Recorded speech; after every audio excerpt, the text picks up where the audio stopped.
History is often written by the victors. For centuries, European empires expanded across the globe, subjugating nations, enslaving peoples, and redrawing borders in their image.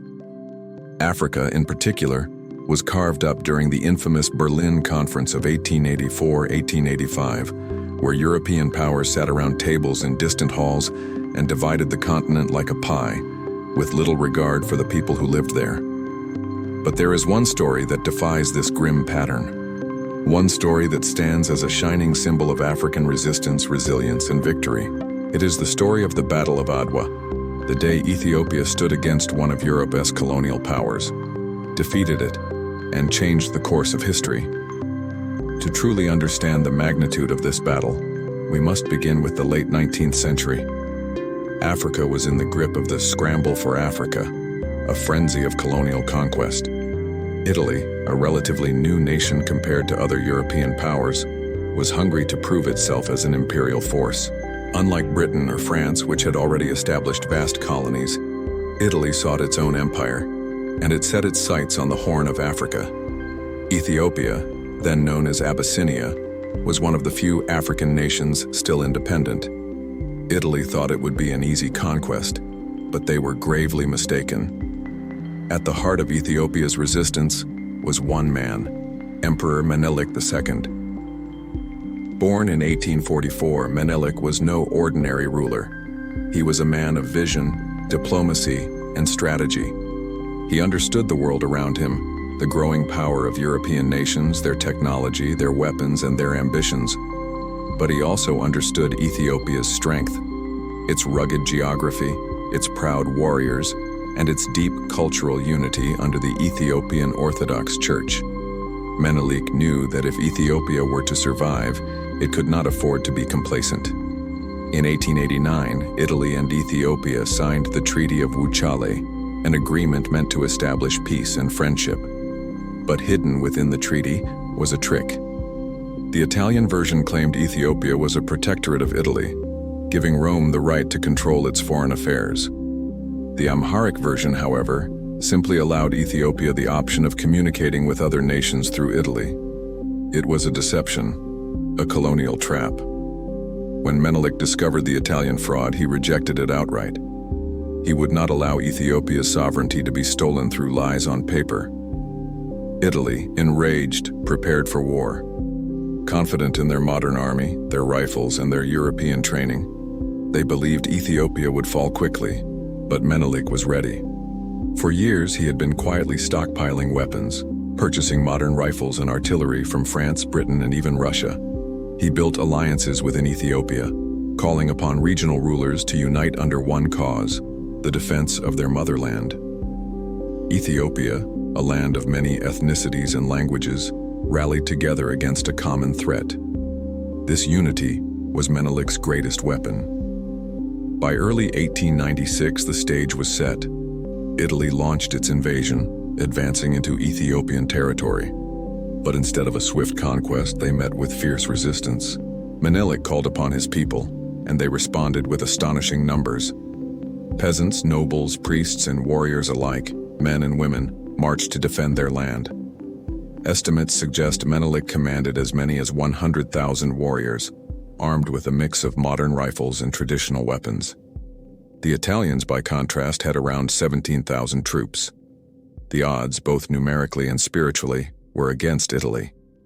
The decisive clash came on March 1, 1896, near the northern town of Adwa.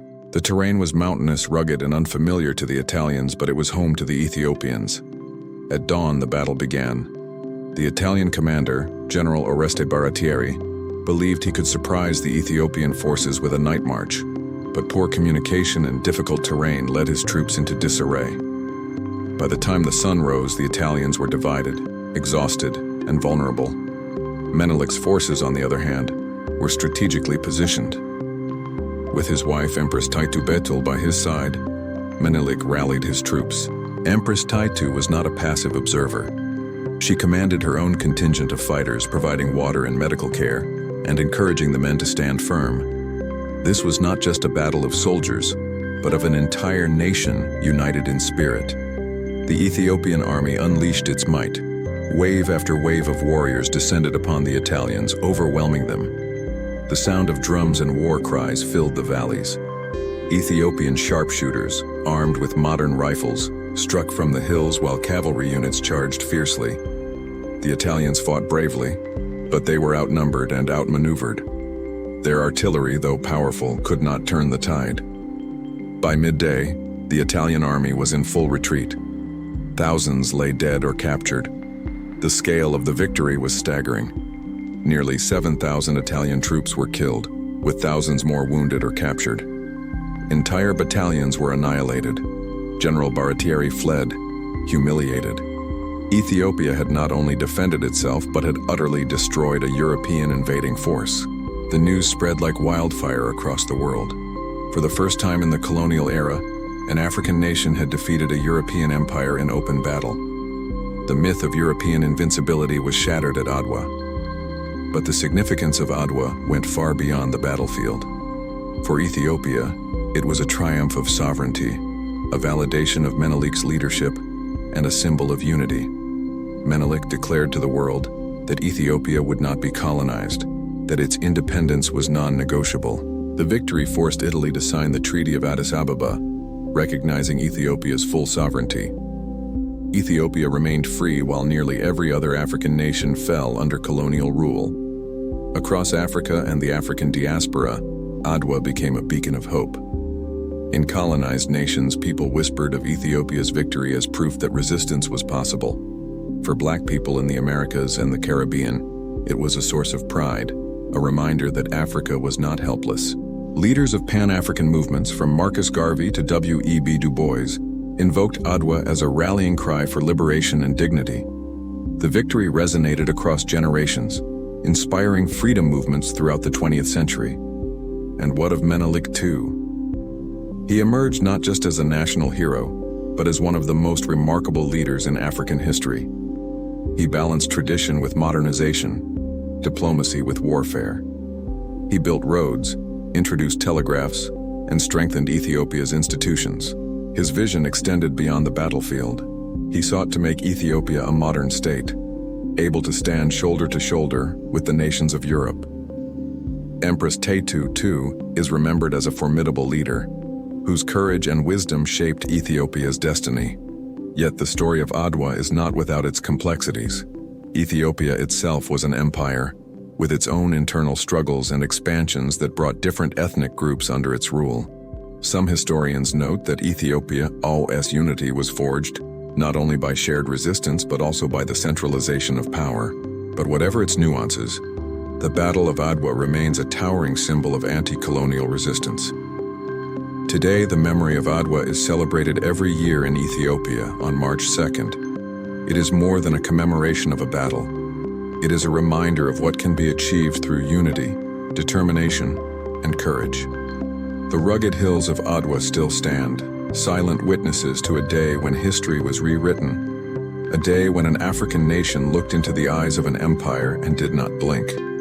The Battle of Adwa reminds us that the course of history is never inevitable, that even in the face of overwhelming power, a people united in purpose can defy the odds, that dignity, sovereignty, and freedom are treasures worth defending at any cost. In a century marked by the colonization of Africa, Adwa stands apart.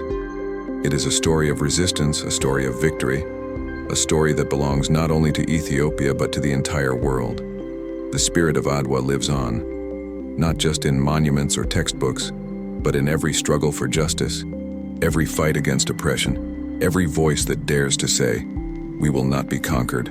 The Battle of Adwa was not the end of colonialism in Africa, but it was the beginning of something greater, the knowledge that victory was possible, that Africa was not destined for chains. And so, the next time you hear about empires and conquests, remember Adwa. Remember the day when Ethiopia stood tall and proved to the world that freedom, once fought for with unity and courage, can never truly be taken away.